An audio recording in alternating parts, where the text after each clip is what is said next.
मुलुगु ज़मीनी इंतखाबात की पोलिंग मुकम्मल होने के बाद वज़ीर आला चंद्रशेखर राव ने आज प्रगति भवन में एक प्रेस कॉन्फ्रेंस करते हुए टीआरएस के अरकान असेंबली को बीजेपी की जानिब से खरीदने की जो मुबैना कोशिश की गई और इस सिलसिले में मोइनाबाद फार्म हाउस का जो वाक़या है, इस सिलसिले में एक वीडियो रिलीज़ किया। इस वीडियो में इस पूरी बातचीत का ब्यौरा है। करीब 60 मिनट का 1 घंटे का वीडियो है। इसमें बातचीत बहुत साफ तरीके से रिकॉर्ड की गई।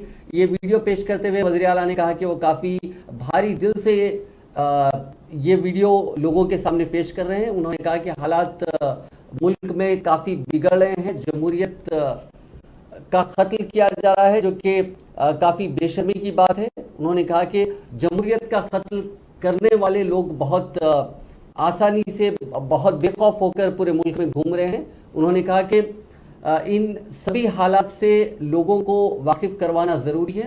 आज उन्होंने कहा कि वो ज़मीनी इंतखाबात की पोलिंग के ख़त्म होने का इंतज़ार कर रहे थे। उन्होंने कहा कि इससे पहले भी टीआरएस के अरकान असेंबली को ख़रीदने की कोशिश की गई थी। इस दौरान प्रेस कॉन्फ्रेंस में उन्होंने वज़ीर आज़म नरेंद्र मोदी का एक वीडियो प्ले किया, जिसमें वज़ीर आज़म ये दावा कर रहे हैं कि उनके तृणमूल कांग्रेस के 40 अरकान असेंबली उनसे राब्ते में हैं।